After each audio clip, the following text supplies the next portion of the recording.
Hi everyone, how's you all? Good morning to all of you. जल्दी से आएंगे सभी बच्चे.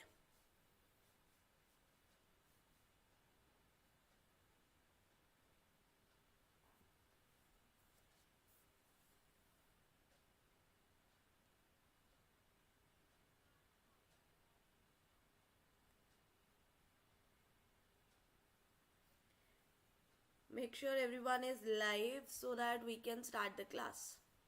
Okay. उठ जाओ फटाफट से.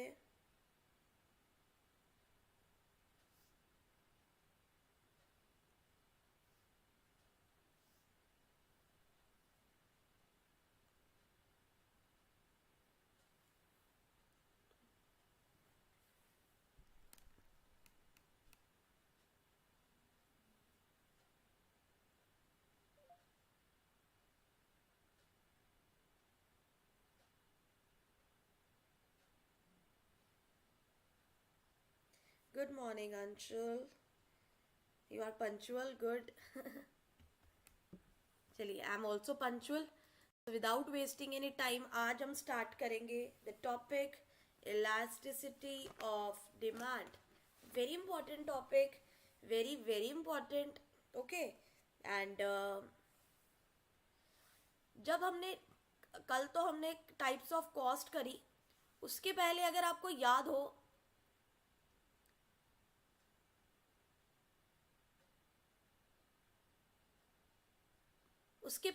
आपको याद हो जब हमने लॉ ऑफ डिमांड करा था.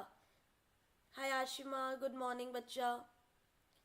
सबसे पहले बता दूं, जो आपके फ्रेंड्स लोग हैं उनके लिए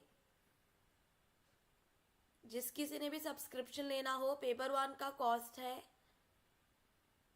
नाउ 3500, पेपर 2 का 4500 एंड संडे तक आपको वैसे दोनों को मिलाकर 8000 है, बट आपको ये 6000 में मिलेगा. जिस किसी ने भी अभी सब्सक्रिप्शन लेना है, टिल संडे ये ऑफर है. ओके, ऑफ कोर्स आप देख ही रहे हो, बाय द टाइम अमाउंट बढ़ेगा, कम नहीं होगा. तो जिस किसी ने भी सब्सक्रिप्शन लेना होगा, प्लीज लेट मी नो. ठीक है, and you will get some referral अगर आपके थ्रू कोई लेता है सब्सक्रिप्शन. हाय नामिका, हाय अंशुल. 5 बजे उठना पड़ता. Yes I know that, yes आपने बताया हुआ है. चलिए, सो क्लास स्टार्ट करने से पहले सो दैट जो थोड़े सोए बच्चे हैं वो भी आ जाए, है ना. जो सोए बच्चे हैं वो भी आ जाए. हम थोड़ा सा 1 मिनट में बोलेंगे I am a happy soul, I am a pure soul, everyone loves me, I love everyone, money is overflowing in my life, money is overflowing in my life, whatever I want in my life is in abundance, whatever I want in my life is in abundance, I am earning 10 lakh rupees per month. अगर आप आज की current date में 0 rupees कमा रहे हैं तो आप स्टार्ट करेंगे फ्रॉम 50,000. अगर आप 50,000 कमा रहे हैं तो 1 लाख. अगर आप 1 लाख कमा रहे हो तो 10 लाख. मतलब रीच आपने जितना आप कमा रहे हो उसके अकॉर्डिंग आपने ये बोलना है दैट आई एम अर्निंग. क्योंकि जो आप बोल रहे हो वो रियलिस्टिक लगना चाहिए. रियलिस्टिक लगेगा तो ही आप इसको मैनिफेस्ट कर पाओगे. Okay, am I clear? चलिए, नाउ एंड लास्ट में आप बोलेंगे आई एम हीलिंग. आपकी लाइफ में जो कोई भी प्रॉब्लम है, जो कोई भी प्रॉब्लम चल रही है या कोई भी पास में प्रॉब्लम रही है, जब आप बार बार बोलोगे आई am healing, I am healing, I am healing, तो आप उससे उबर जाओगे और उबरने के बाद आपको एक पीस ऑफ माइंड मिलेगा. Okay, now coming back to the chapter elasticity of demand. Elasticity of demand करने से पहले आपको ये पता होना चाहिए कि जब भी मैंने लॉ ऑफ डिमांड पढ़ाया था उसमें ज्यादातर हमने क्वांटिटी के बारे में बताया था, change in quantity and change in price. लेकिन यहां पर जो चैप्टर इलास्टिसिटी होता है उसमें क्वांटिटी के साथ एक और वर्ड यूज होता है, quantity demanded. Quantity demanded quantity demanded.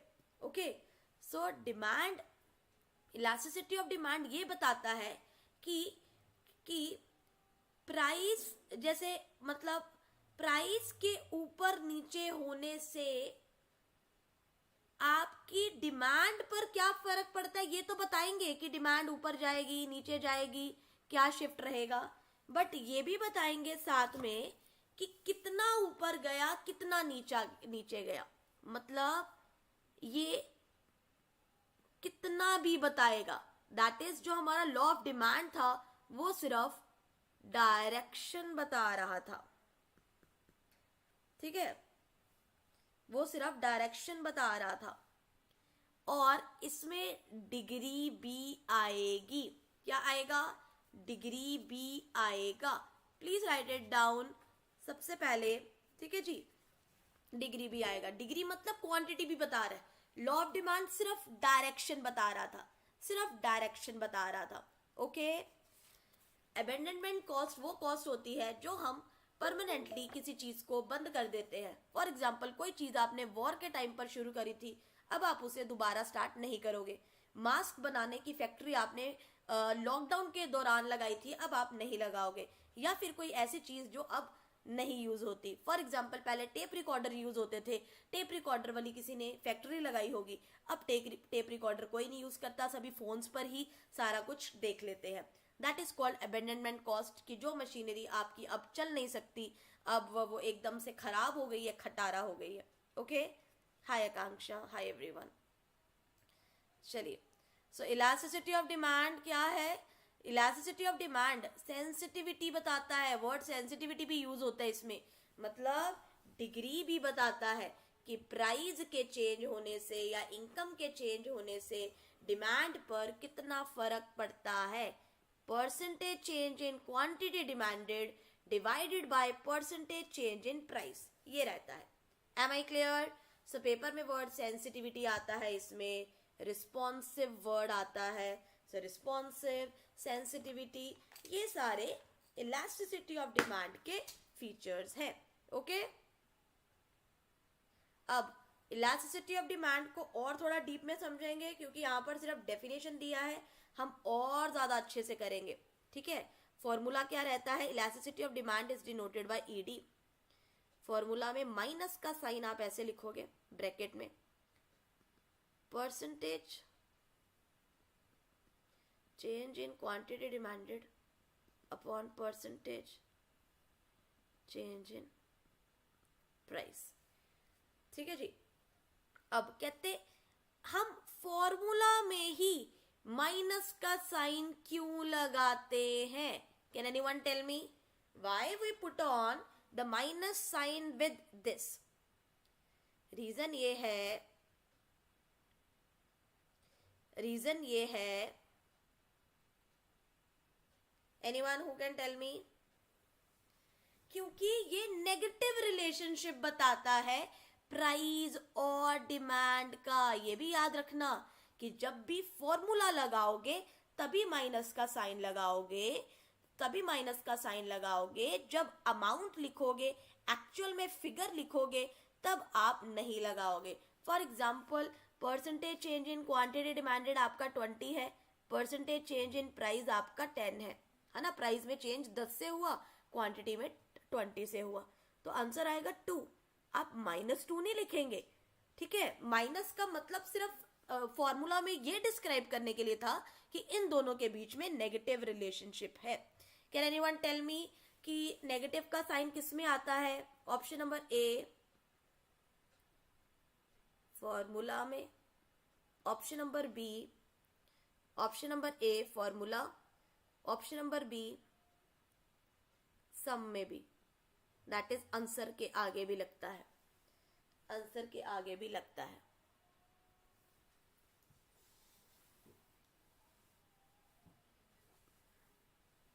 That is answer के आगे भी लिखता है. Answer is option number A formula. Okay, चलिए, I hope that is clear to all of you. अब हम डिस्क्राइब करेंगे इलास्टिसिटीज की डिग्रीज कौन कौन सी होती हैं. ओके, इलास्टिसिटी ऑफ डिग्री के बारे में मार्शल ने ये 5 डिग्रीज दी है। ओके, जब भी हम ये पढ़ते हैं तो इन 5 डिग्रीज के बारे में बात करते हैं। डिग्री का मतलब होता है कितना चेंज आया, ज्यादा चेंज आया, कम चेंज आया, कोई भी चेंज नहीं आया। सो ज्यादा कम कोई भी नहीं, ये कौन बताता है? ये आपको बच्चा डिग्रीज बताएंगी। कौन बताएंगी? डिग्रीज बताएंगी। सबसे पहले आती है perfectly elastic demand. Perfectly elastic demand मतलब little change in price, price में थोड़ा सा चेंज होने के कारण, प्राइस में थोड़ा सा चेंज होने के कारण क्या हो गया? डिमांड में बहुत ज्यादा चेंज आना। प्राइस में थोड़ा सा चेंज आने के कारण डिमांड में बहुत सारा चेंज आना। ठीक है, कोई ऐसी चीज है जैसे अभी हमने कोर्स लॉन्च करा एजुकेशनल। प्राइस में पहले आपके पास 1500 रुपीज का ऑफर था, है ना, आप सेव कर सकते थे। तो आपने प्राइस में हमने थोड़ा सा कम करा तो डिमांड एकदम से शूट अप कर गई, क्योंकि सबको जो है अपने जो कोर्सेज है वो परचेजेस करने होते हैं, क्योंकि पता है उन्हें एग्जाम क्लियर करना है। आजकल एजुकेशनल इंस्टीट्यूशंस की बहुत ज्यादा डिमांड है, एजुकेशन की बहुत ज्यादा डिमांड है, एग्जाम क्लियर करने की बहुत ज्यादा डिमांड है ड्यू टू अनएम्प्लॉयमेंट। इस वजह से अगर 100 पोस्ट भी होती है उसके लिए भी 1 लाख बच्चा अप्लाई कर देता है। इस तरीके से हाल हो गया हुआ है। इसीलिए इन चीजों के केस में प्राइस में थोड़ा सा भी चेंज आता है, डिमांड में इनफिनाइट, हाँ, direction and degree both exactly.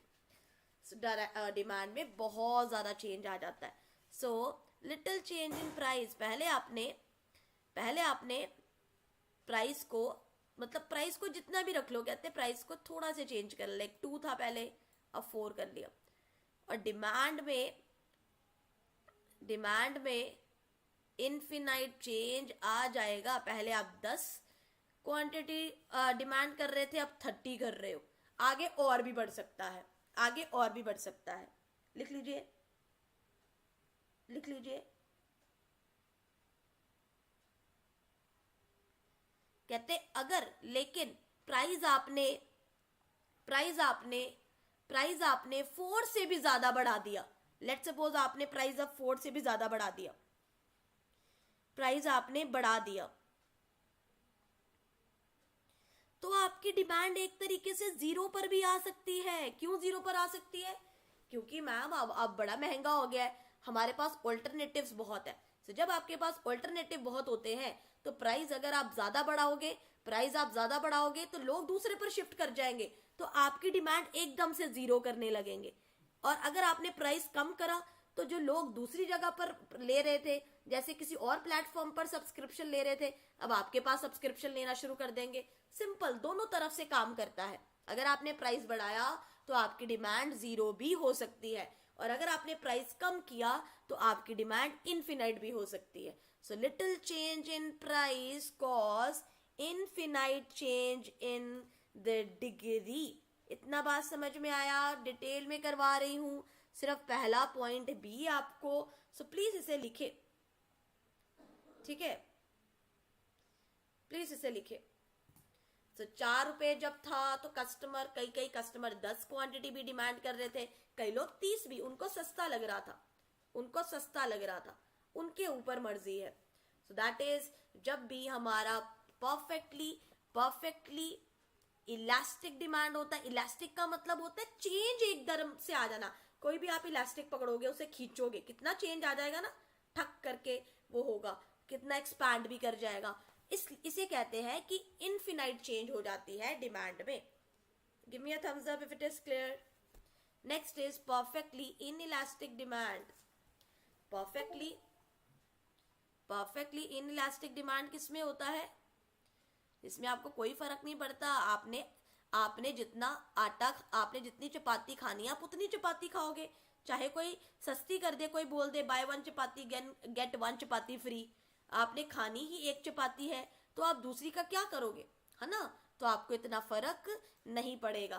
कई बार होता है ना, कहते हैं इतना ऐड ऑन करो आपको ये भी मिल जाएगा, है ना, ज्यादातर मैकडी वगैरह में करते हैं।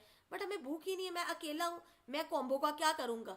कहेंगे लार्ज पिज्जा के साथ आपको मीडियम पिज्जा फ्री, बट अगर आप आए ही 2 जाने हो, आप तो स्मॉल पिज्जा भी खा सकते हो, ठीक है ना।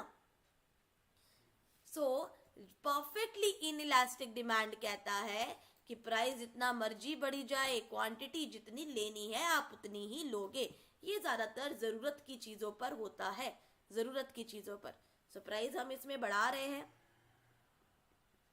डिमांड कांस्टेंट है 4 पर। That is elasticity of demand is equal to 0 under perfectly inelastic demand. Yes, perfectly elastic demand horizontal to x axis था, perfectly inelastic demand vertical to y axis है, vertical to y axis है। Am I clear? बता दीजिए। Then comes unitary elastic demand. Unitary elastic demand, unitary elastic demand का मतलब होता है कि मैम आपके इस कर्व के अंदर हाइपरबोला बनेगा। हाइपरबोला मतलब ये जो रेक्टेंगल्स है इनका जो एरिया है सेम रहेगा, ये जितना प्राइस और डिमांड का एरिया है,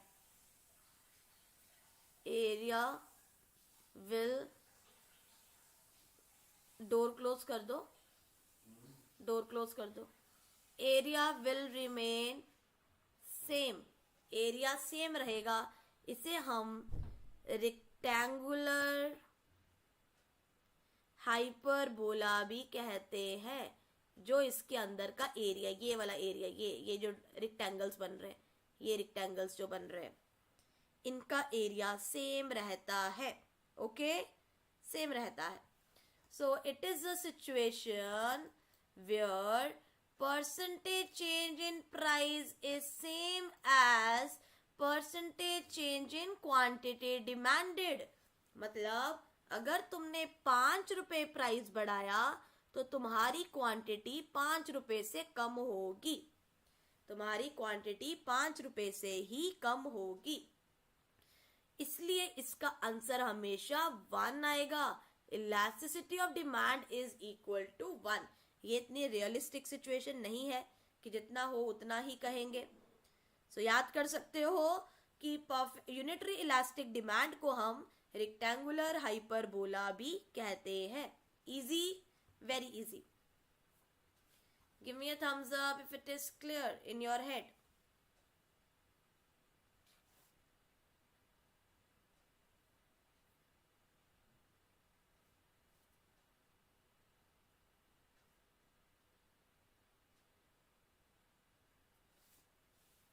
ओके, चलिए अब रिलेटिवली इलास्टिक डिमांड भी पेपर में आ सकता है, रिलेटिवली इलास्टिक डिमांड भी आ सकता है। इसका दूसरा नाम ग्रेटर देन यूनिटरी भी होता है, ग्रेटर देन यूनिटरी डिमांड और ग्रेटर देन इलास्टिक डिमांड, है ना, है ना। चलिए नोट करें इसको। आज बच्चों की स्ट्रेंथ देखो, मतलब 1-2 दिन ही चाह होता है कि हमें बैच को ज्वाइन करना है, क्लास को लगाना है, बाद में सभी बच्चे वो हो जाते हैं। यस, फ्लैटर होती है इसमें, एग्जैक्टली। सो इसमें percentage change in price is more than percentage change in, जब percentage change in quantity demanded, ठीक है,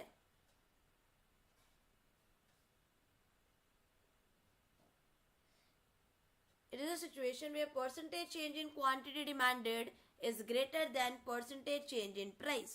प्लीज लिखे इसे, प्लीज लिखे इसे।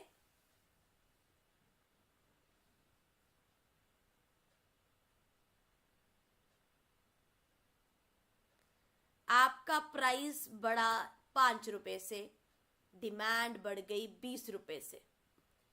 व्हाट डज इट मीन कि demand is greater than price, है ना। डिमांड ग्रेटर है प्राइस से। डिमांड याद रखना हमेशा ऊपर आएगा, so answer will be 4। Answer will be 4। Easy, इसे हम elasticity of demand greater than 1 भी कहेंगे।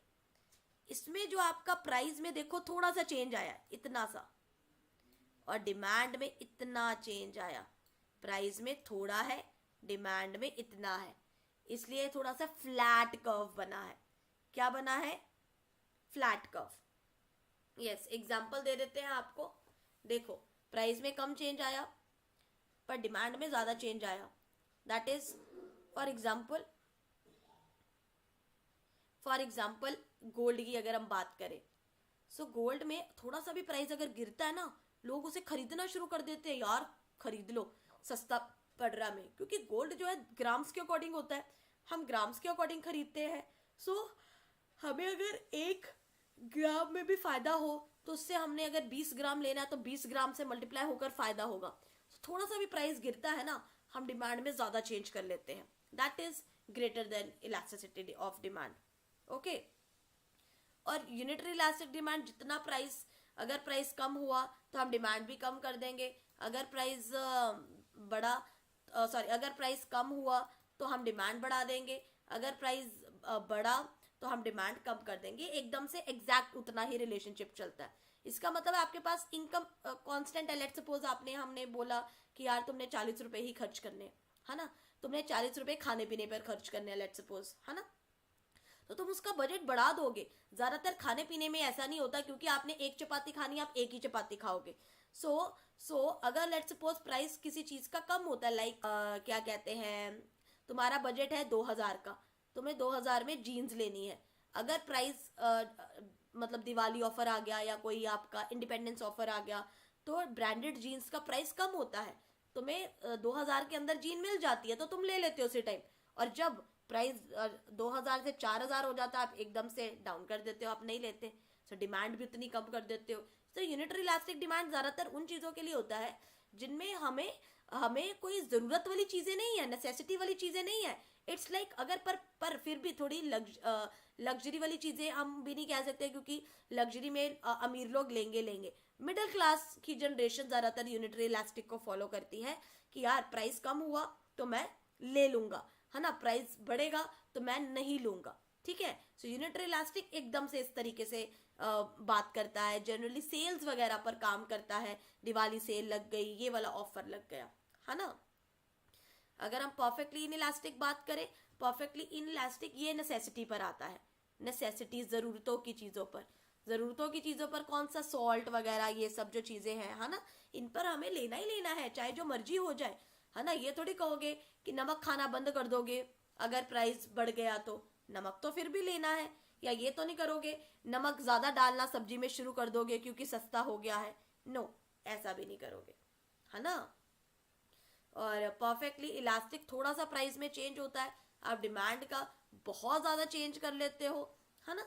सो इसका भी रिलेशनशिप हमने करा कि ये उन चीजों के लिए है जिसमें थोड़े से प्राइस की भी बड़ी ज्यादा वैल्यू होती है। थोड़े से प्राइस, जैसे हमने एजुकेशनल कोर्स करा, थोड़े से प्राइस में भी डिस्काउंट आने से बच्चों को बड़ी राहत मिलती है। ठीक है ना। चलिए, now relatively inelastic demand, a percentage change in quantity demanded is less than percentage change in price। अब देखो, अब आपके रिलेटिव्स जो हैं, 5 रिलेटिव्स हैं, आपने 5 रिलेटिव्स को मिठाई का डब्बा देना है ना।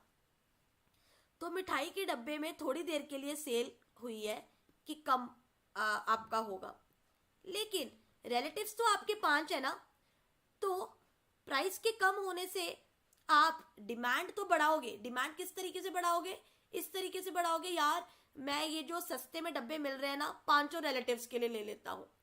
ठीक है, पर आप ये थोड़ी करोगे 5 के 10 ले लोगे, 5 के 10 डब्बे ले लोगे। आपने जिनको शगुन देना है, जिनको डब्बे देने हैं, वो है ही लोग 5। इसलिए डिमांड, आप चाहे प्राइस में चेंज आ रहा है, बट प्राइस के कंपैरेटिवली आप डिमांड में कम चेंज लाते हो, मतलब प्राइस आपका ज्यादा चेंज होता है। ये उन केसेस में है ये उन केसेस में होता है जिसमें सब्स्टिट्यूट्स बड़े ज़्यादा अवेलेबल होते हैं, क्योंकि लोगों को है ठीक है कितनी ज़्यादा डिमांड हम चेंज कर लेंगे, ठीक है थोड़ा सा ऑफर चल रहा है तो ले लेते हैं, बट इतनी ज़्यादा भी नहीं कि हम पागलों की तरह लेना शुरू कर दें। तो ये किसकी एग्जाम्पल होती है? रिलेटिवली इनइलास्टिक डिमांड, जिसे लेस देन यूनिटरी इलास्टिक भी कहते हैं, जिसे जिसे जिसे लेस देन यूनिटरी इलास्टिक भी कहते हैं। ओके, समझ गए इन सब की? Yes, less than, yes steeper होगी लेस देन वाली थोड़ी सी, यस इसे हम स्टीपर भी कहेंगे। Give me a thumbs up if it is clear.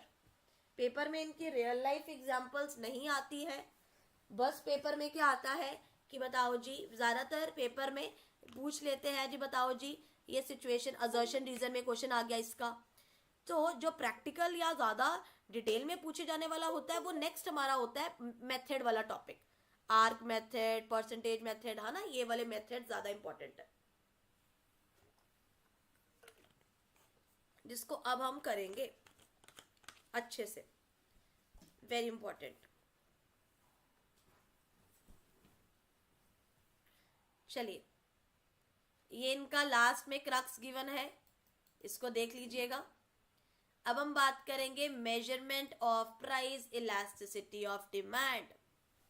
Very important, very very very important. So 5 methods है हमारे बेसिकली, एक्सपेंडिचर, प्रोपोर्शनेट भी है यहां पर, पॉइंट इलास्टिसिटी, आर्क, रेवेन्यू, सब करवाएंगे, सब करवाएंगे। पहले टोटल एक्सपेंडिचर मेथड को टोटल आउटले मेथड भी कहते हैं।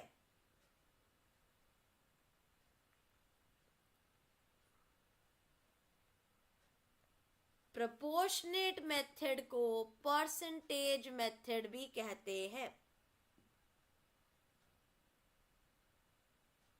ओके, अब एक एक करके समझते हैं, लेट्स टॉक अबाउट इट। ठीक है जी, प्रोपोर्शनेट टोटल एक्सपेंडिचर मेथड को कई बार टोटल रेवेन्यू भी कहा जाता है, बट नहीं, रेवेन्यू का अलग भी है, इसीलिए इसको अभी मैं नहीं करूंगी, सिर्फ टोटल एक्सपेंडिचर को हम टोटल एक्सपेंडिचर ही लिखते हैं, वेरी इंपॉर्टेंट। अब मैं खुद से चार्ट बनाऊंगी आपका, सो दैट आपको ज्यादा क्लैरिटी हो इसमें, क्योंकि ये जो प्रैक्टिकल है ना, ये बहुत डीप में मैं आपको करवाने वाली हूँ, जो जनरली किसी बुक में नहीं होता।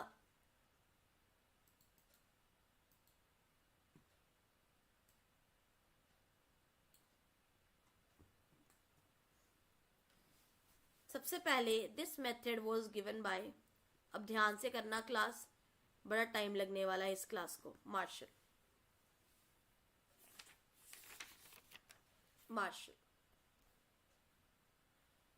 इन्होंने क्या बोला?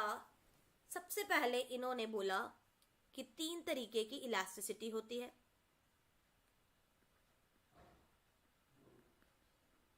ग्रेटर देन यूनिटी,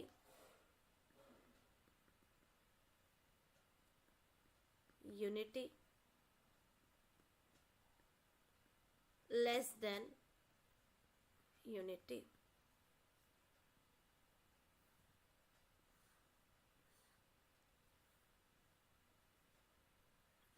यहां पर हो गया आपका इलास्टिसिटी ऑफ डिमांड, यहां पर price, price rise, price fall, दो cases, price rise, price fall, price rise, price fall. Greater than unity, unity, less than unity. Greater than unitary demand कहता है, ग्रेटर देन यूनिटरी डिमांड कहता है कि price और expenditure का inverse relationship है। जैसे प्राइस बढ़ता है तो डिमांड डाउन चली जाती है, जैसे प्राइस डाउन जाता है तो खर्चा अप चला जाता। यूनिटरी इलास्टिक डिमांड कहता है, यूनिटरी इलास्टिक डिमांड में हमने क्या करा? सेम था, कोई फर्क नहीं पड़ा। अगर 5 रुपए से प्राइस बढ़ रहा है तो 5 रुपए से ही आपकी डिमांड कम हो जाएगी, सेम। सो राइज होगा तो सेम उसी उतने से ही राइज और उतने से ही वो, तो मतलब बढ़ेगा नहीं एक्सपेंडिचर, उतना ही रहेगा अनचेंज्ड यूनिटरी में। लेस देन यूनिटरी में प्राइस बढ़ेगा, क्योंकि इतना लेस देन यूनिटरी में है कि इतना डिमांड में फर्क नहीं आ रहा, प्राइस बढ़ेगा, एक्सपेंडिचर भी एक तरीके का अप ही है, फॉल जाएगा तो एक्सपेंडिचर भी एक तरीके का डाउन ही है। सबसे पहले तो ये चार्ट बनाएंगे।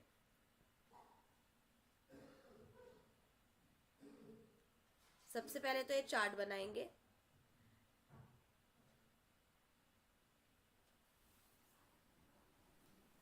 फिर हम इसका करेंगे प्रैक्टिकल क्वेश्चन एक। यहां पर लिखेंगे प्राइस, क्वांटिटी, एक्सपेंडिचर,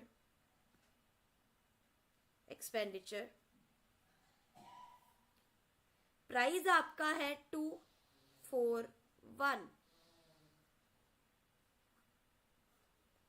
फिर से 241, फिर से 241,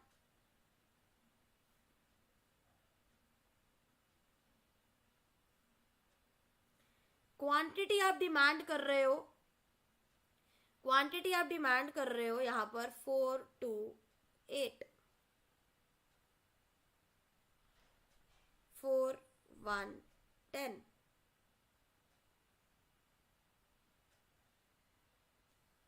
थ्री टू फोर।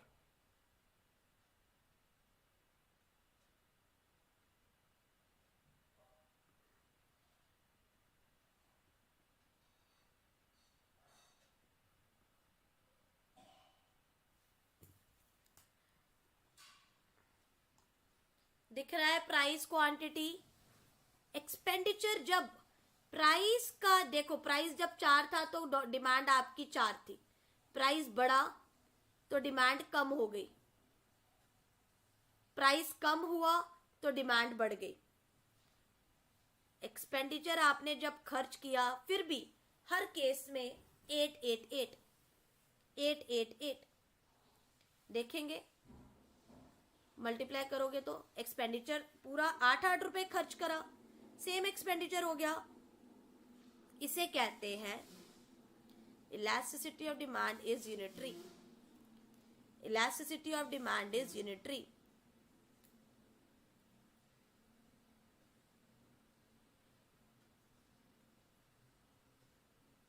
अब दिख रहा होगा सबको? अभी भी नहीं दिख रहा तो मैंने और इधर कर दिया है, अब दिख जाएगा। नाउ अब इसमें करेंगे 8 4 10, मतलब जब आपका प्राइस बढ़ा तो आपने क्वांटिटी कम कर दी, जब आपका प्राइस कम हुआ तो आपने क्वांटिटी बहुत ज्यादा बढ़ा दी। ठीक है, सो जब आप ज्यादा चेंज कर रहे हो, प्राइस के कम होने से, प्राइस के बढ़ने से एकदम से क्वांटिटी कम कर दी, और प्राइस के कम होने से एकदम से क्वांटिटी बढ़ा दी, क्योंकि 4 से 1 काफी डिफरेंस होता है और 1 से 10 भी काफी डिफरेंस होता है। तो इसे हम क्या कहते हैं? पहले आपने लेस एक्सपेंडिचर करा, यहां पर आपने लेस एक्सपेंडिचर करा, यहां पर आपने मोर एक्सपेंडिचर करा, तो ये कौन सी डिमांड होगी? Elasticity of demand greater than 1।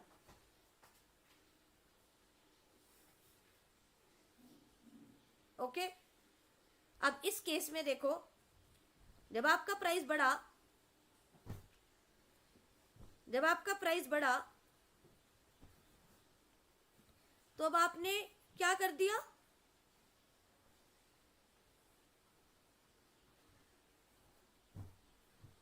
ये देखें,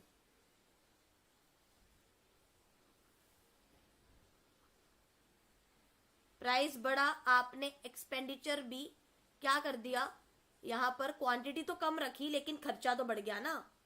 प्राइस जब कम हुआ तो आपने क्वांटिटी बढ़ा दी, बट इतनी ज्यादा नहीं, मतलब ठीक ठीक रखी, आपको प्राइस से बहुत ज्यादा फर्क नहीं पड़ा। यहाँ पर भी आपने मोर एक्सपेंडिचर करा, यहाँ पर लेस करा, बट इतना ज्यादा नहीं करा जहां पर इन्होंने इतना 4 से 1 3 का डिफरेंस था, फिर 1 से 10 9 का डिफरेंस था। यहाँ पर तो 1 या 2 कम डिफरेंस है, सो इसे हम कहते हैं लेस देन यूनिटरी।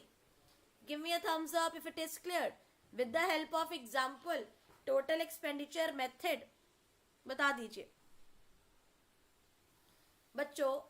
इस वाले मेथड को हम एक डायग्राम से भी रिप्रेजेंट करते हैं, पेपर में आ सकता है। इस तरीके से डायग्राम जो होती है वो क्या है, अगेन यहां पर less than elasticity of demand है, ये इक्वल टू है, ये ग्रेटर देन 1 है। इसे टोटल एक्सपेंडिचर लाइन कहते हैं, टोटल एक्सपेंडिचर लाइन।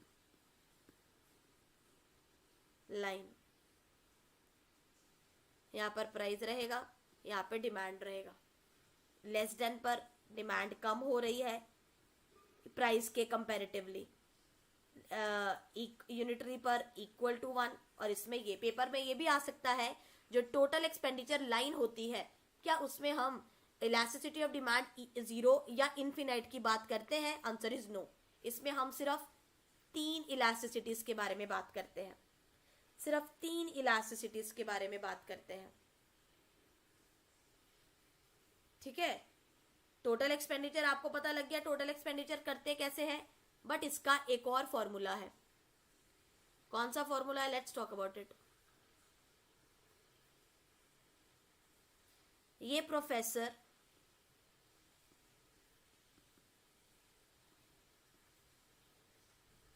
लिबेफ्स्काय ने दिया है। 1 minus percentage change in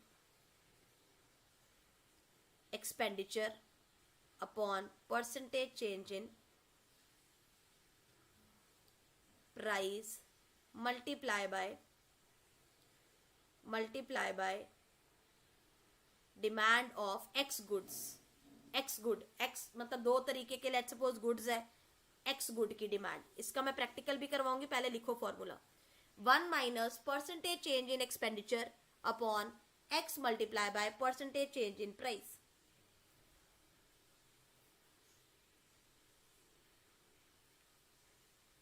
percentage change in price, सबसे पहले जितना करा है उतना दिखा देती हूँ, what we are done with in this particular screen। Okay, एक हमने ये वाला चार्ट करा, एक ये वाला चार्ट करा, एक ये वाली डायग्राम करी, और एक ये फॉर्मूला करा। 4 चीजें अभी हमने करी है। अभी इसका एग्जाम्पल करेंगे इस वाले का, सो दैट क्लैरिटी हो आपको।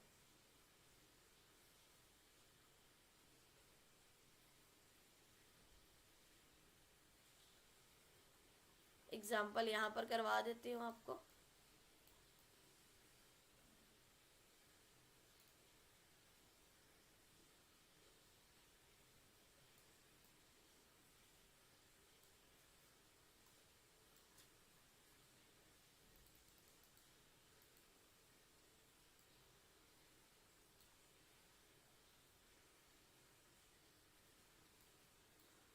चलिए,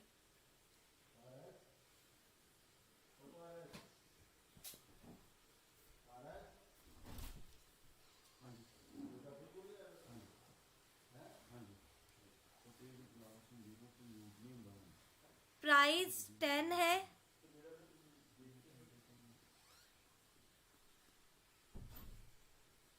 please write it down. Price, initial price P1 is 10, x मतलब जो खर्चा कर रहे हो, मतलब जो x गुड्स है 60,000। सो एक्सपेंडिचर कितना हो गया टोटल? 6 लाख रुपीस।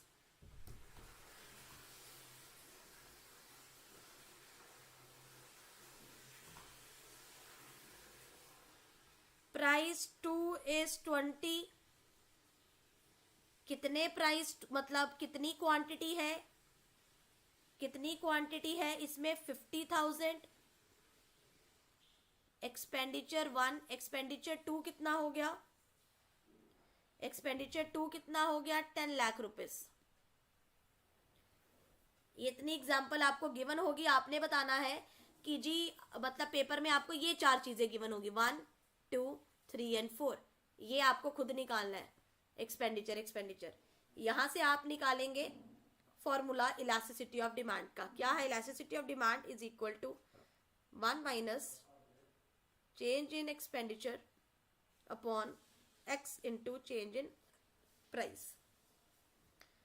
अब 1 minus change in expenditure, 6 lakh में से 10 लाख माइनस करेंगे तो 4 लाख आ जाएगा change in expenditure, upon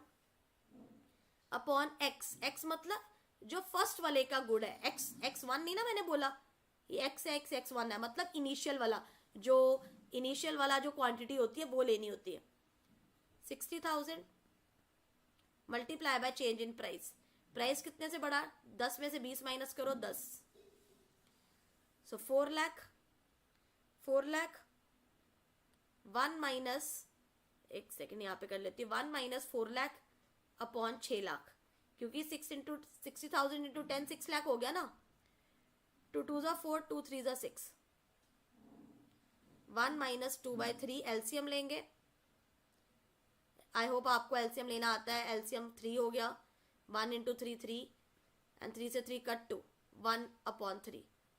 so 1/3 1 से कम है, तो आंसर इसका आ गया elasticity of demand is less than 1। मतलब इससे आपको पेपर में ये पूछ सकते हैं, इस एग्जाम्पल के अकॉर्डिंग आप बताओ कि इलास्टिसिटी कितनी है। आप बता सकते हैं it is less than 1।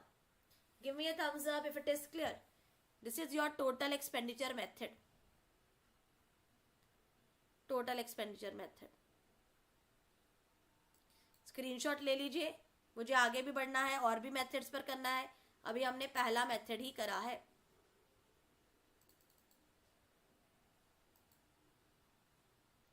That is expenditure. अब जो मैंने समझाया है सारा ये और आगे इधर गिवन है, ठीक है। क्या 3 टाइप्स होती है एंड ऑल। अब मैं अगेन, मेरे को थोड़ा प्लेन पेज चाहिए जिसमें मैं थोड़ा सा सही तरीके से काम कर सकूं, क्योंकि पीडीएफ तो आपने देख ही लेनी है, बट जो मैं समझाऊंगी वो आपको पीडीएफ में भी नहीं मिलेगा। इसलिए ध्यान से सभी बच्चे मेरी क्लास को अटेंड किया करो लाइव। बट जब सिर्फ एक सिचुएशन रहा फिर क्या करेंगे, मतलब समझ नहीं आया।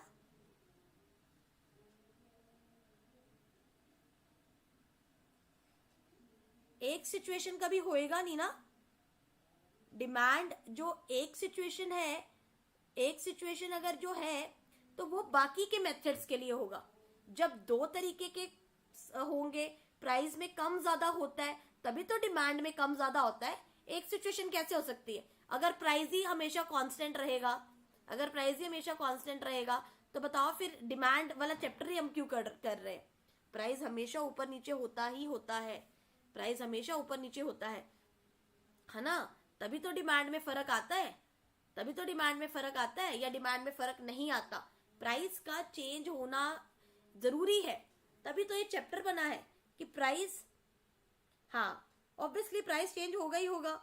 हाँ यस, 10 to 20 है प्राइस। आपने चेंज इन प्राइस 60,000 क्यों लिया? मैंने चेंज इन प्राइस 60,000 नहीं लिया, फॉर्मूला में x multiply by change in price था। x मतलब इनिशियल गुड की क्वांटिटी, पहले वाला जो गुड था उसकी क्वांटिटी 60,000 थी। चेंज इन प्राइस मैंने 20 माइनस 10 ही लिया, इन दोनों को मल्टीप्लाई करा फिर 6 लाख आया। तभी कह रही हूं क्वेश्चन को ध्यान से देखा करो। क्वेश्चन जब मैं करवा रही होती हूँ विद फॉर्मूला देखा करो। एक x था, एक x1 था, तो वो इनिशियल क्वांटिटी को ही लेते हैं फॉर्मूला में। फॉर्मूला में इनिशियल क्वांटिटी आना था 1 माइनस चेंज इन एक्सपेंडिचर। ये एक्सपेंडिचर है, एक्सपेंडिचर में हम पूरा मल्टीप्लाई करने वाली वैल्यू लेंगे। बट x क्या था? Change in quantity multiply by change in price. समझ गए? सो ये x जो था वो 60 था 1000, चेंज इन प्राइस 10 था, और एक्सपेंडिचर चेंज इन एक्सपेंडिचर एक 4 लाख था, एक 6 लाख था, एक 10 लाख था, तो ये 4 लाख है। हाँ, इनिशियल क्वांटिटी इज टेकन, क्योंकि x मैंने इनिशियल क्वांटिटी बोला था, x1 मैंने सेकेंड वाली क्वांटिटी बोला था। x1 क्या था आपका? x1 आपका 50,000 था, x आपका 60,000 था। चलिए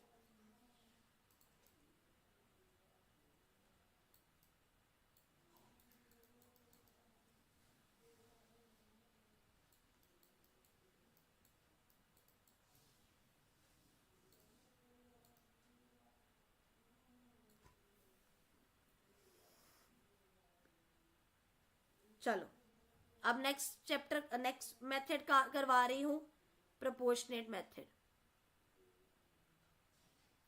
yes of course for expenditure method only बच्चा, पहला मेथड ही करवा रही थी ना, expenditure method. Now second method is proportionate और परसेंटेज मेथड। प्रोपोर्शनेट और परसेंटेज मेथड, इसका फॉर्मूला क्या होता है? Percentage change in quantity demanded of x upon percentage change in price. तो कैसे ये निकालेंगे? मतलब change in quantity demanded upon change in price. इसे और कैसे लिख सकते हैं? क्वांटिटी 1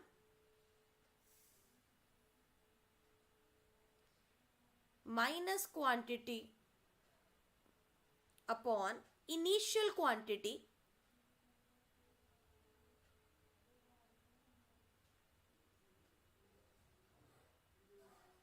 इसके, ये अभी फॉर्मूला ये पूरा नहीं हुआ, आप सबको भी पता है।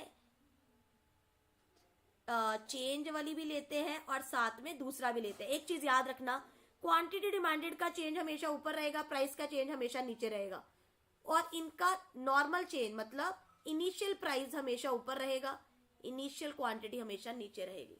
ये फॉर्मूला होता है, और फॉर्मूला में माइनस का साइन बाहर आना ही आना है।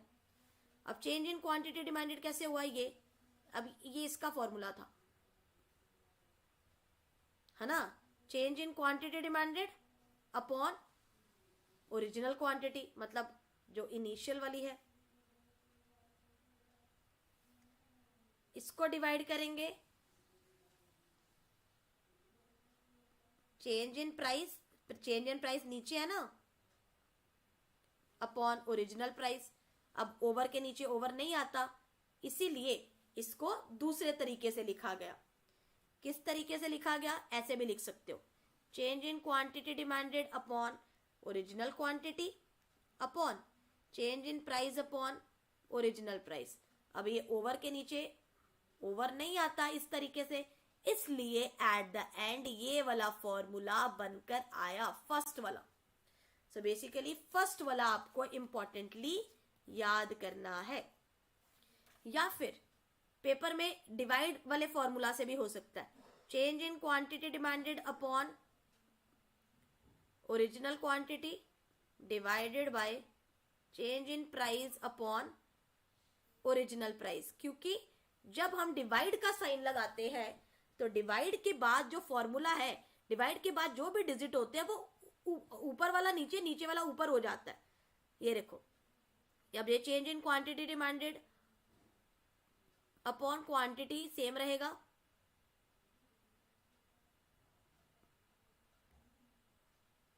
अब जो मल्टीप्लाई करेंगे वो, क्योंकि डिवाइड है तो प्राइस ऊपर, quantity demand change in price नीचे आएगा, तो प्राइस ऊपर, चेंज इन प्राइस हमारा नीचे आ जाएगा। ये सिर्फ मैंने आपको फॉर्मूला समझाया है। अब कैसे अलग अलग तरीकों से फॉर्मूला आ सकता है, कैसे अलग अलग तरीकों से फॉर्मूला आ सकता है मेरे प्यारे बच्चों। अब इस फॉर्मूला का, प्रोपोर्शनेट मेथड का एक रिवाइज्ड फॉर्मूला भी है। क्या है? Revised formula. अब रिवाइज्ड फॉर्मूला क्या कहता है? रिवाइज्ड फॉर्मूला कहता है चेंज इन क्वांटिटी डिमांडेड ठीक है रखो, अपॉन चेंज इन प्राइस भी ठीक है रखो। यस, पर जो आप मल्टीप्लाई करो ना, ये इधर प्राइस और इधर क्वांटिटी को, ये मिनिमम वाली रखो, क्योंकि इसमें हम स्टार्टिंग वाला रखते थे जो इनिशियल वाला था, पहले वाला प्राइस, और यहां पर पहली वाली क्वांटिटी। अब कहते दोनों क्वांटिटी में जो मिनिमम वाली क्वांटिटी है वो लो, और दोनों प्राइस में जो मिनिमम वाला प्राइस है वो लो। ये इसका रिवाइज्ड फॉर्मूला है जो बाद में निकल कर आया। It is called revised formula. Give me a thumbs up if it is clear. Minimum bracket में जो एम रखा हुआ है इसका मतलब होता है मिनिमम। ब्रैकेट में जो एम रखा हुआ है इसका मतलब है मिनिमम। ओके,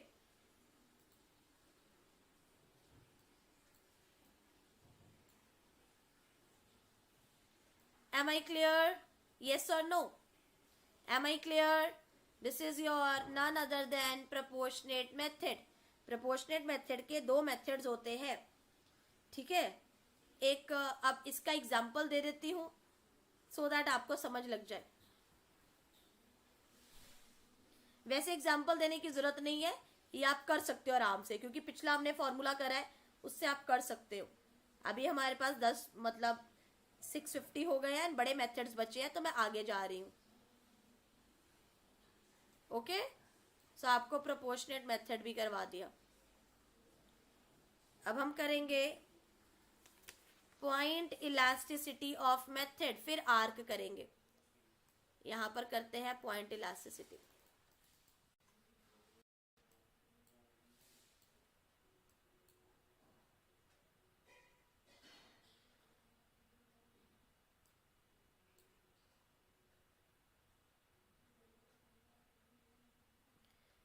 स्क्रीन पर सब कुछ होगा, पीडीएफ में सब कुछ होगा, बट जो मेरा यूट्यूब का, क्योंकि वीडियो पीडीएफ तो सभी के पास कहीं ना कहीं से आ जाता है, पर जो वीडियोस है, जो कंटेंट है, जो समझ है इस टॉपिक के प्रति, वो आपकी तभी आएगी जब वीडियो को ध्यान से सुनोगे।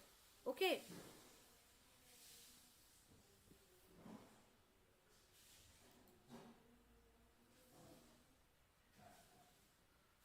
चलिए हेडिंग डालेंगे।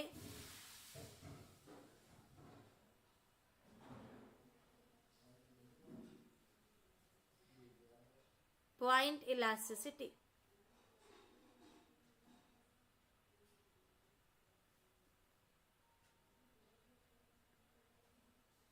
Working, so just give me a second.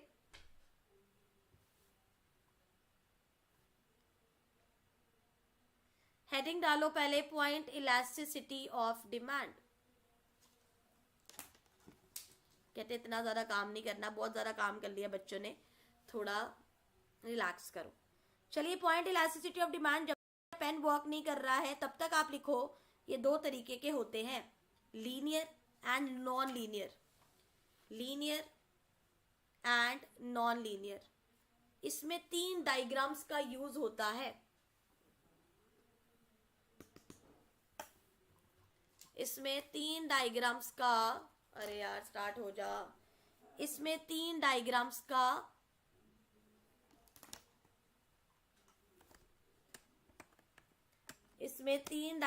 का यूज होता है, ठीक है। लीनियर डिमांड कर्व में देखो, लीनियर डिमांड कर्व में देखो, आपने वो देखी है ट्रायंगल सी एक बनी होती है जिसमें अब शायद थोड़ा ठीक हो, वेट, थोड़ा सा ना स्टक कर गया था बीच में। चल पड़, ओ चल पड़, ज्यादा जूम कर दिया था ना शायद।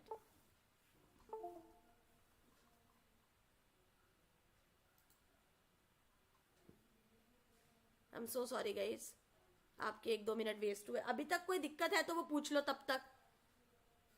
अभी के पॉइंट्स में कोई भी दिक्कत है तो पूछ लो।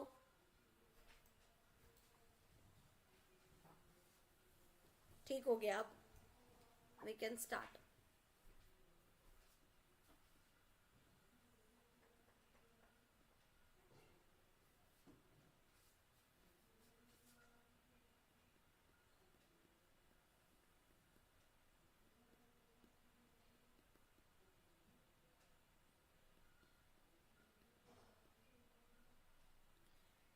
पॉइंट इलास्टिसिटी बात करती है पॉइंट्स के बारे में। ये देखिए, ये वाला पॉइंट इनफिनाइट रहेगा। आप सबने देखा होगा कि किस तरीके से वर्क करता है। इलास्टिसिटी ऑफ डिमांड सबसे ऊपर इनफिनाइट होती है। ये वाला पॉइंट 0 होता है। बीच में ये पॉइंट आ जाता है <1। मिडल पर होता है =1 एंड इसके ऊपर होता है >1। सबसे पहले तो ये बनाओ, लीनियर 1।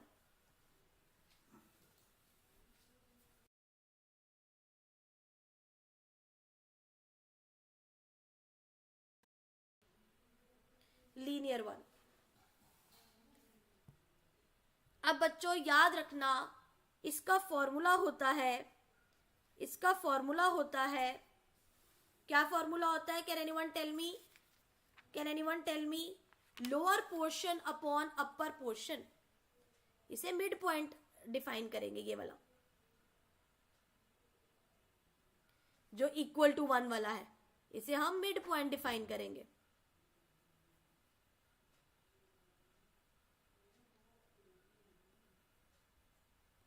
ये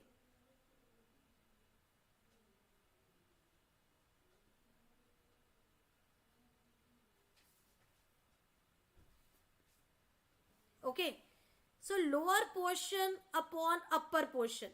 फॉर एग्जाम्पल मुझे बोला है कि आपने ये वाले पॉइंट, जो अब मैं सर्कल कर रही हूं ना, ये वाला, इस पॉइंट पर इलास्टिसिटी निकालो। तो मेरा लोअर पोर्शन क्या होगा? मैं इन सबको ना नंबरिंग दे देती हूँ। इसको A, इसको B, इसको C, इसको D और इसको E। आप भी ऐसे नंबरिंग दे दो, आप भी ऐसे नंबरिंग दे दो। सो लोअर पोर्शन मेरा क्या होगा? लोअर पोर्शन क्या होगा? उन्होंने पॉइंट A पर पूछा, सॉरी ABCDE, हाँ उन्होंने पूछा है लेट्स सपोज पॉइंट B पर। पॉइंट B पर आप इलास्टिसिटी निकालो, मतलब इस वाले पॉइंट पर। तो लोअर पोर्शन क्या होगा? BE, क्योंकि B से लेकर हमने सीधा लोअर पर जाना है। और अपर पोर्शन क्या होगा? AB। अपर पोर्शन क्या होगा? AB। अब मेरी बात ध्यान से समझना, लोअर पोर्शन आपका ज्यादा है, ज्यादा बड़ा है ना, B और E बड़ा है, A और B छोटा है, छोटा है। अब एक चीज अब ध्यान से समझेंगे, एक बार लिखो आप 2/5, एक बार लिखो 5/2। जब 2/5 लिखते हो तो आपका आंसर क्या आता है? 0.4। लेकिन 5/2 लिखोगे तो क्या आएगा? 2.5। इट मीन्स जब आपका lower portion, that is upper limit, lower portion बड़ा होता है और अपर पोर्शन छोटा होता है, तब आपकी इलास्टिसिटी ज्यादा होती है। Elasticity will be more and vice versa. अगर मैंने ये D पॉइंट पर इलास्टिसिटी निकाली होती तो D पॉइंट पर क्या बनता? लोअर पोर्शन DE, और अपर पॉइंट पर क्या बनता? AD। तब आपकी इलास्टिसिटी लेस देन होती। पेपर में आ सकता है when lower portion is greater and upper portion is smaller, तो इलास्टिसिटी greater than 1, मतलब आपकी इलास्टिसिटी ज्यादा आएगी कि कम आएगी। समझ रहे हो? समझ रहे हो? Give me a thumbs up if this point is clear in your head. कोई नहीं बताएगा इतनी डिटेल में, लेकिन आपको मैं बता रही हूं तो इसको अच्छे से समझिए। ओके, सो ये तो हो गया लीनियर, जब एक तरीके से लाइन इस तरीके से गिवन है देन हमारा बच्चों आता है नॉन लीनियर। अब इसकी एग्जांपल मैं इरेज कर देती हूँ क्योंकि आपको समझ लग गई है। आई होप सबने लिख भी ली है।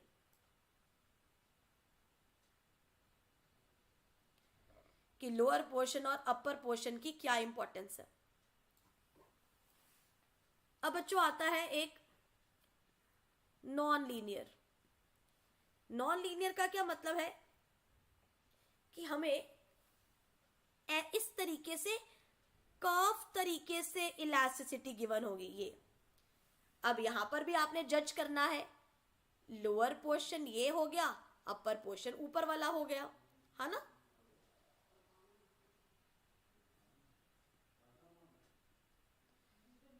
आपकी वो इलास्टिसिटी इस तरीके से भी बोल सकते हैं, ये तो मैंने एक एग्जांपल दी है। ये नॉन लीनियर होता है कि जब हमें अपने ओहो इसको क्या हो गया है, सॉरी गाइस, मेरे ख्याल से खुश नहीं है मेरे क्लास लगाने से। I don't know why it is stucking. शांत शांत शांत।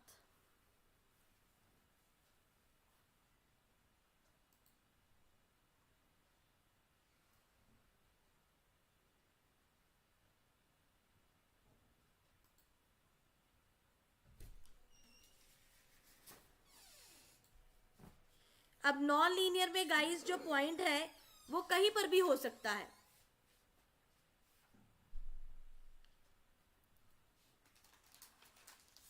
Just coming to the screen, I hope it is coming. So मतलब ऊपर भी ये कर्व बन सकता था, नीचे भी ये कर्व बन सकता है, उसके नीचे भी बन सकता है। फिर लोअर और अपर पोर्शन को आप ध्यान में रखकर इलास्टिसिटी निकाल सकते हो।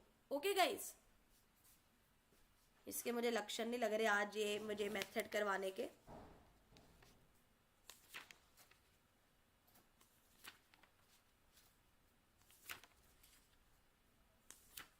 देख लो मैंने कुछ नहीं किया है, आ गया। खुल जा खुल जा खुल जा, ओ खुल जा खुल जा। ये देखो, अब इलास्टिसिटी ऊपर भी हो सकती थी, ये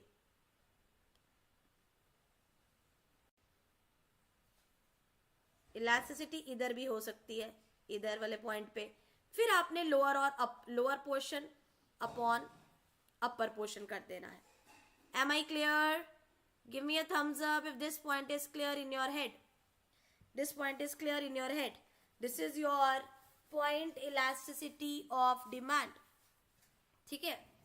now next method that we will encounter is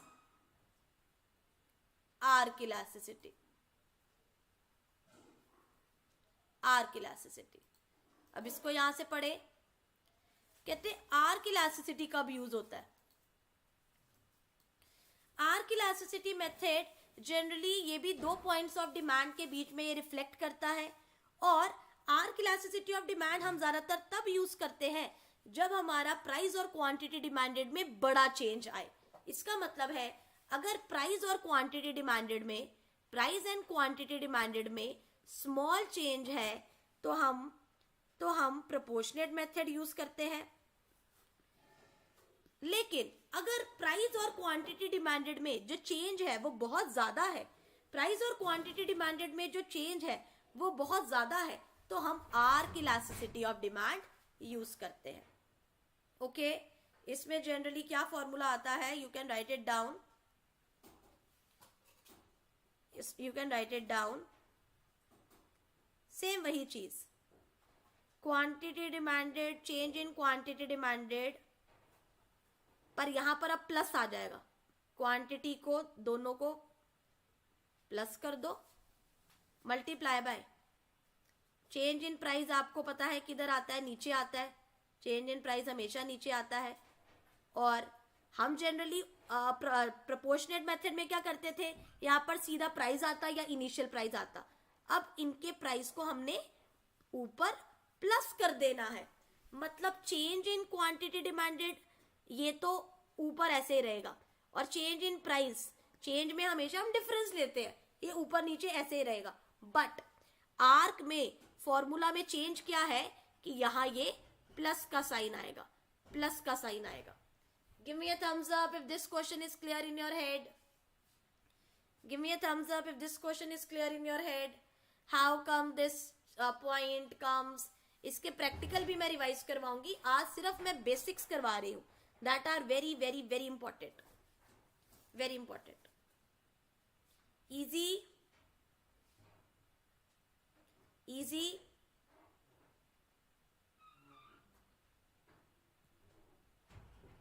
पर इसमें एक एक्स्ट्रा पॉइंट याद रखेंगे, इसमें एक एक्स्ट्रा पॉइंट याद रखेंगे कि अगर हम पॉइंट इलास्टिसिटी वाले मेथड को यूज करेंगे और साथ में ये वाले मेथड को यूज करेंगे, दोनों का आंसर डिफरेंट डिफरेंट आएगा, दोनों का आंसर डिफरेंट डिफरेंट आएगा। इसका आंसर पॉइंट इलास्टिसिटी वाले के साथ सेम नहीं होता आर्क वाले का। ये भी लिख लीजिए अपनी नोटबुक पर, please write it down in your notebook as well, very important. ठीक है, सो आर्क वाला भी क्लियर होता है हमें, आर्क भी इस तरीके से आंसर है, ये हमने कर लिया। इसमें एग्जाम्पल गिवन है, ये आपका होमवर्क है, सभी पॉइंट्स की आज आपने एग्जाम्पल्स करनी है, करते तो हो नहीं होमवर्क, ठीक है, बट जितना मेरे से हो सकता है मैं आपको करवाऊंगी और आपको बोलूंगी भी। पॉइंट भी हम कर चुके हैं, स्ट्रेट लाइन वाला डिमांड कर्व, ये जो हमने पॉइंट इलास्टिसिटी लीनियर वाला करा है ना, convex demand curve, non linear को कन्वेक्स कहते हैं और स्ट्रेट लाइन वाले को लीनियर भी कहते हैं। Okay, now comes the method revenue method. कौन सा मेथड आ गया अब? Revenue method. रेवेन्यू मेथड, अगर आपको याद हो, हमने पॉइंट इलास्टिसिटी मेथड में हमने करा था lower portion upon upper portion. Revenue में भी तो यही होता है। रेवेन्यू का फॉर्मूला क्या है? रेवेन्यू का फॉर्मूला क्या होता है? Average revenue upon average revenue minus marginal revenue. Average revenue upon average revenue minus marginal revenue. तो एवरेज रेवेन्यू एक तरीके का लोअर पोर्शन और एवरेज माइनस मार्जिनल एक तरीके का upper portion. Upper portion, upper portion याद रखें। तो इसका मतलब हम ये कह सकते हैं कि रेवेन्यू मेथड भी एक तरीके से ma'am point elasticity of method की तरह ही सॉल्व होता है। ओके, पॉइंट इलास्टिसिटी की तरह ही सॉल्व होता है। इसका जो डायग्राम रहता है, ये देखो, इसका जो डायग्राम ये देखो लिखा हुआ ना, lower portion upon upper portion, इसी की तरह है। इसका डायग्राम देखो, ये है, इन्होंने lower portion upon upper portion की हेल्प से ही ये average revenue upon average minus marginal करा है। ये डायग्राम इसमें यूज होती है। डायग्राम देखेंगे, ऑफ कोर्स आप सबको पता है अब एवरेज रेवेन्यू और मार्जिनल रेवेन्यू का हम रिलेशनशिप बताएंगे, उसमें डायग्राम क्लियर होगी। एवरेज रेवेन्यू इधर, मार्जिनल रेवेन्यू पहले आती है इधर। अब ये ध्यान से देखे, एक चीज का आपने ध्यान रखना है, अगर तो आपका जो इलास्टिसिटी है, याद है मैंने lower portion upon upper portion करा था, अगर आपकी इलास्टिसिटी जो है वो सेम लाइन से ड्रॉ हो रही है, एवरेज रेवेन्यू भी सेम लाइन से आ रहा है, पॉइंट से आ रहा है, मार्जिनल भी सेम से आ रहा है, लाइक दिस क्वेश्चन, तो आपकी elasticity of demand is equal to 1 है।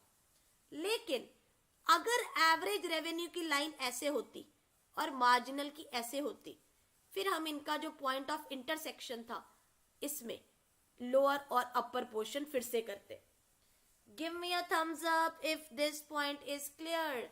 तभी कहा जाता है रेवेन्यू मेथड से जो हमारी पॉइंट इलास्टिसिटी ऑफ डिमांड होती है वो यूनिटरी होती है।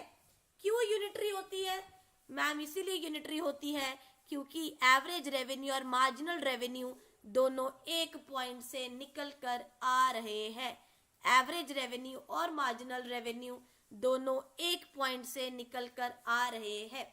तो इसीलिए कोई पूछे जो रेवेन्यू मेथड के अंदर जो आपकी डायग्राम बनती है, क्या उसमें elasticity of demand greater than 1 है, लेस देन 1 है या इक्वल टू 1 है? आपका आंसर होगा इक्वल टू 1, क्योंकि हमें मैम ने समझाया था कि अगर दो हमारी रेवेन्यू कर्व्स जो है, लाइंस है, वो एक ही पॉइंट से आ रही है तो इसमें इलास्टिसिटी कभी भी अलग नहीं हो सकती, हमेशा इक्वल टू 1 रहेगी। लेकिन अगर एवरेज रेवेन्यू की अलग लाइन होती, मार्जिनल की अलग होती, फिर हम lower portion upon upper portion वाला फॉर्मूला लगाते और फिर हमें पता लगता कि ग्रेटर देन इलास्टिसिटी है या लेस देन। कैसे पता लगता मैम? अगर लोअर पोर्शन ज्यादा होता है, अगर लोअर पोर्शन ज्यादा होता है तो इलास्टिसिटी ग्रेटर होती है, अगर लोअर पोर्शन कम होता है तो इलास्टिसिटी कम होती है। Give me a thumbs up if this point is clear. जिन्होंने स्टार्टिंग से क्लास लगाई है उन्हें पता लगेगा जो मैं वर्डिंग बोल रही हूँ उसके बारे में। जो लेट लतीफ बच्चे हैं जो अभी आए हैं उनको ये चीज के बारे में अंदाजा नहीं होगा। ओके, अब हम फटाफट से कर लेते हैं।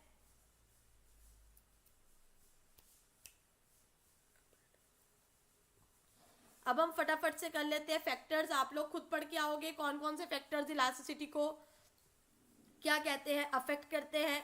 मैं अब जाऊंगी आपको एक और टॉपिक समझाने, cross elasticity of demand, cross elasticity of demand and income elasticity of demand. चलिए समझते हैं।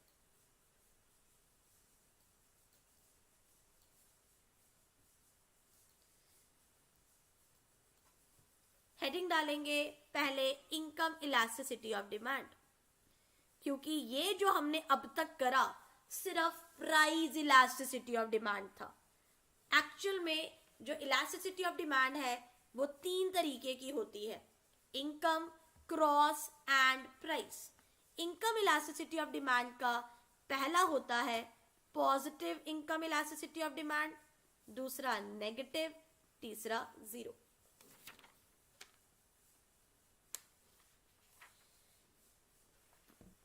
ठीक है जी, पॉजिटिव, नेगेटिव, जीरो। पॉजिटिव के अंदर 3 टाइप्स है, unitary income elasticity of demand, unitary, less than unitary,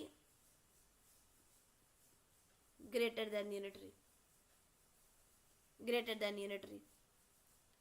unitary में क्या आएगा?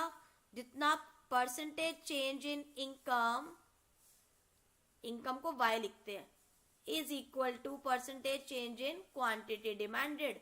जितना इनकम में चेंज हुआ उतना ही आपका क्वांटिटी डिमांडेड में चेंज हो गया। मतलब ऊपर भी अगर 5 हो नीचे भी 5 हो तो equal to 1। Yes exactly. Anshul, Lakshya, Akanksha, Sarita, I hope you guys are understanding. Less than unitary elasticity of demand क्या होगा? डिमांड कम आएगी। कैसे कम आएगी? इनकम आपकी 5 से बढ़ी लेकिन डिमांड आपकी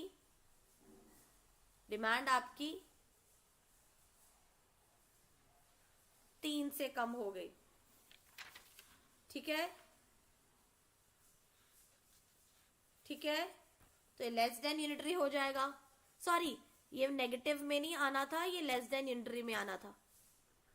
ये 3/5 आपने लेस देन यूनिटरी में लिखना है। इसमें ये इजी एग्जांपल लिख लो। ये 50% चेंज हुआ क्वांटिटी डिमांडेड में और इनकम में 100% चेंज हुआ था, तो आपकी डिमांड लेस देन यूनिटरी है तो हाफ आ जाएगा। एंड ग्रेटर देन यूनिटरी में उल्टा कर दो, चेंज इन क्वांटिटी डिमांडेड आपका 200% है और चेंज इन इनकम आपकी सिर्फ 100% हुई है, तो आपका ग्रेटर देन 1 हो गया, मतलब 2। ये पॉजिटिव की सारी टाइप्स है, जब आपका आंसर सारा पॉजिटिव आ रहा है, पॉजिटिव आ रहा है। Positive income elasticity of demand किस केस में होती है? नॉर्मल गुड्स के केस में।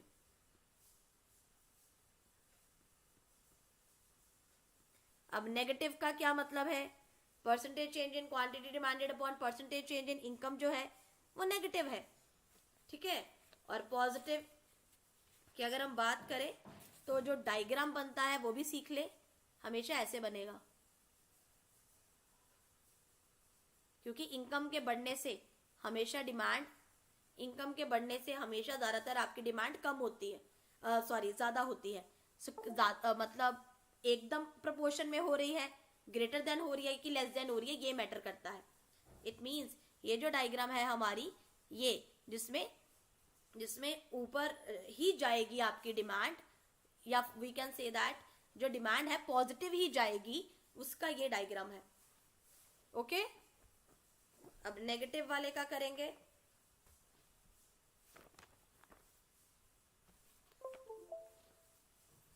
अब नेगेटिव वाले का समझेंगे। Negative elasticity of demand inferior goods के केस में होता है,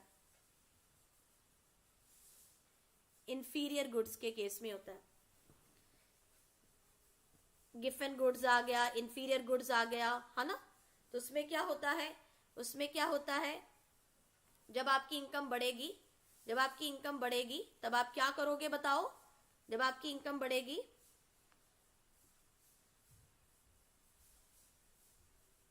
तो आप गुड्स की, घटिया गुड्स की डिमांड करना भी कम कर दोगे। सो इनकम बढ़ रही है, डिमांड कम हो रही है, नेगेटिव रिलेशनशिप, तो आपकी जो कर्व है वो भी डाउनवर्ड जाएगी इस तरीके से।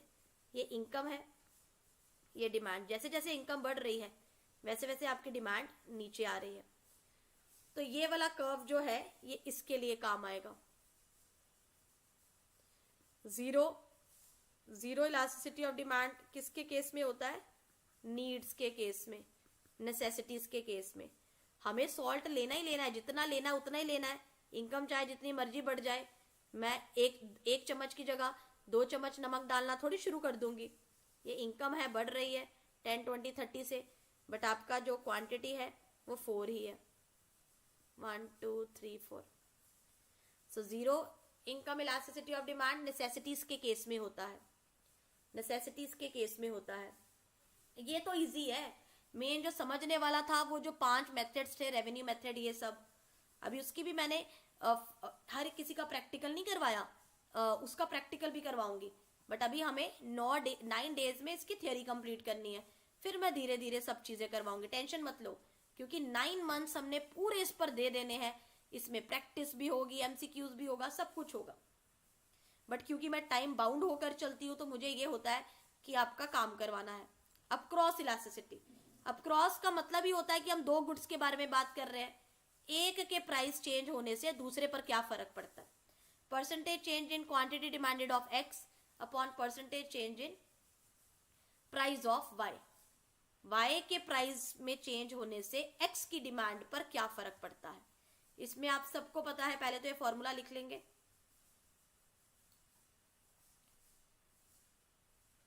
Change in quantity demanded of x upon original quantity, change in price of y ऊपर ओरिजिनल प्राइस, क्रॉस इलास्टिसिटी। अब क्रॉस इलास्टिसिटी में क्या होता है बच्चों, सिंपल सी बात है, कॉम्प्लीमेंट्री गुड्स और सब्स्टिट्यूट गुड्स आ जाते हैं। Everyone knows about it, everyone knows about it. So इसकी भी 3 डिग्रीज होती हैं जो अब हम पढ़ेंगे क्रॉस इलास्टिसिटी ऑफ डिमांड की, positive, negative, zero. Positive cross elasticity of demand substitute goods में होता है। जब जब भी पॉजिटिव होगा हमेशा डायग्राम ऐसे बनेगी, चाहे वो इनकम इलास्टिसिटी है चाहे वो ये है, ये इन दोनों को आपस में टच करना है। मैं थोड़ा फटाफट करवा रही हूँ ना, इसीलिए हो रहा है। सब्स्टिट्यूट गुड्स में, सब्स्टिट्यूट गुड में टी का प्राइस बढ़ा, टी का प्राइस बढ़ा तो कॉफी की डिमांड बढ़ गई। तो दोनों सेम डायरेक्शन में मूव कर रहे हैं, positive substitute. Negative, negative complementary goods में, नेगेटिव कॉम्प्लीमेंट्री गुड्स में जो हमने वो एग्जांपल करी थी, ऐसे डायग्राम करा था पीछे भी नेगेटिव वाला, इनकम वाली में भी। कार का प्राइस बढ़ेगा तो पेट्रोल की डिमांड भी कम होगी। क्यों? लोग कार ही नहीं खरीद रहे हैं, लोग कार ही नहीं खरीद रहे हैं। And zero cross elasticity of demand का मतलब है zero cross elasticity of demand का मतलब है जब दो गुड्स का आपस में कोई रिलेशनशिप नहीं है। वीट का रिलेशनशिप शैम्पू से कोई नहीं है।